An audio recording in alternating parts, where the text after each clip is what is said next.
Welcome back to our channel, dear friends.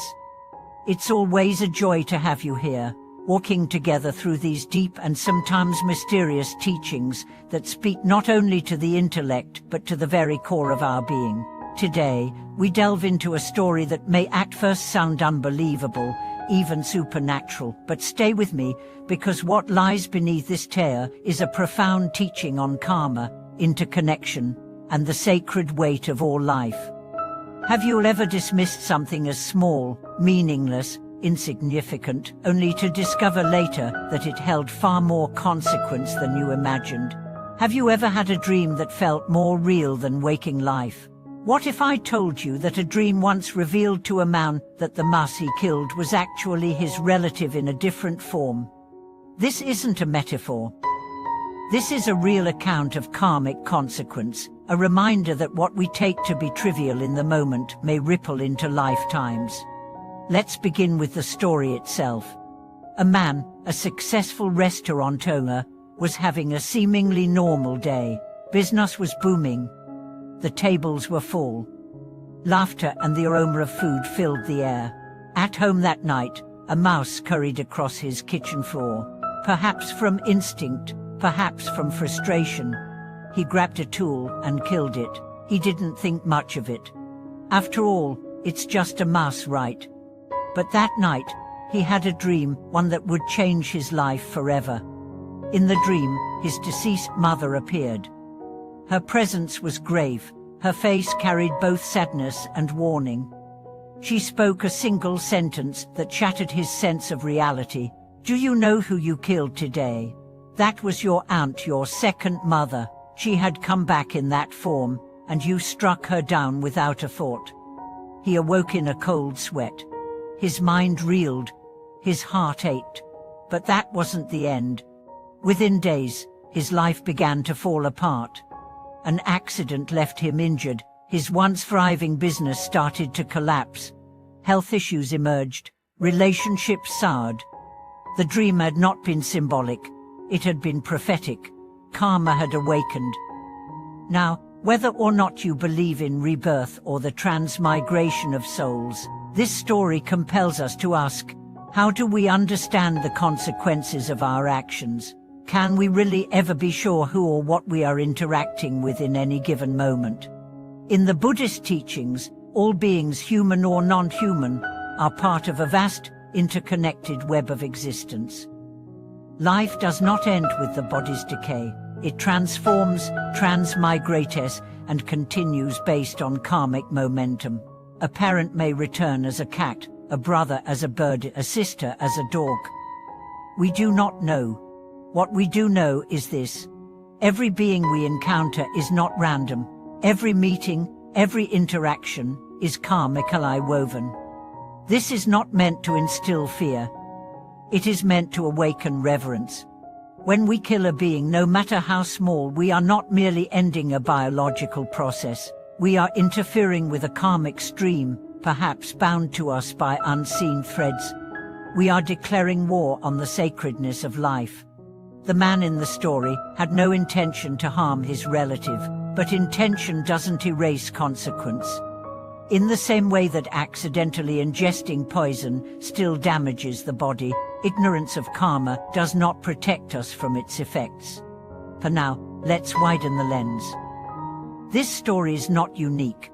Many cultures speak of animals as ancestral spirits. Indigenous traditions across the globe revere the natural world as filled with intelligence and connection. In Buddhist cosmology, the 6 realms of rebirth, gods, demigods, humans, animals, hungry ghosts, and hell beings, are all cyclical manifestations based on one's past actions. Animals are not lower beings in a moral sense. They are simply in different phases of karmic evolution, and often, they may carry the residue of human consciousness. That stray dog you see every morning. It might once have been a monk. That bird at your window. It could be a deceased friend. Karma is subtle. Rebirth is fast. And your actions are part of this endless dance. Let's now reflect on a deeper question. What kind of relationship do you have with life itself? Are you careless? Are you indifferent? Or are you living with eyes that see beyond form? A heart that recognizes every being as a potential part of your soul's journey. A practitioner once shared that after years of casual meat eating, she decided to go vegetarian not from guilt, but from grief. She said, "I started seeing the eyes of animals. I couldn't ignore them anymore. I started wondering, who are you? What were you before? What pain have you carried?" That's the awakening of empathy, and it opens the door to conscious living. The Buddha taught that killing, even when culturally accepted, accumulates heavy karma, and even more so when done without mindfulness. But the antidote is equally powerful: compassion, restraint, awareness. When you choose not to kill even an insect, you are training your mind in gentleness. You are creating a world in which peace is your default mode. You are healing not only your own karma but contributing to a collective shift. And let's not stop at killing. Harm can come in words, in thoughts, in attitudes. The way we speak to a waiter, the way we react to a crying child, the way we judge a stranger. These are also moments where we either respect the sacredness of life or diminish it. The man in our story did not become evil because he killed a mouse. He became entangled in karma because he acted without presence. He was asleep, and the dream sent by his mother's spirit was a slap to awaken him. Have you ever had such a dream?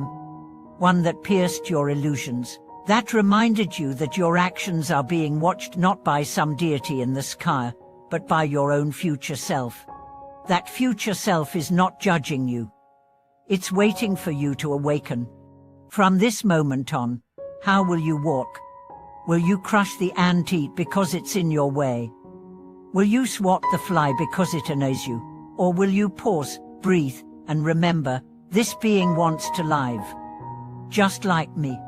Let your life become a prayer, not of words, but of choices. Let your every action say, "I see you, I honor you, I will not harm you." And if you've caused harm, knowingly or not, it's never too late. You can dedicate your practice. You can chant with remorse. You can bow with sincerity. You can vow, from this day forward, may I never kill, even in thought. This is the heart of the Bodhisattva path, not dramatic sacrifices, but subtle reverence. The willingness to see Buddha nature in the mosquito, in the worm, in the dog barking at midnight. In doing so, you become less like a separate self, and more like the Dharma itself, vast, quiet, and radiant. Thank you for journeying with us today into the mystery and majesty of karma. If this story moved you, please share your reflections in the comments. Have you ever had a moment where life reminded you that nothing is small, that every action echoes? Subscribe to the channel, like this video, and share it with someone who might need this reminder that what we dismiss might just be divine. Until next time, may you walk with care, speak with gentleness, and act with reverence. Thank you for watching this video.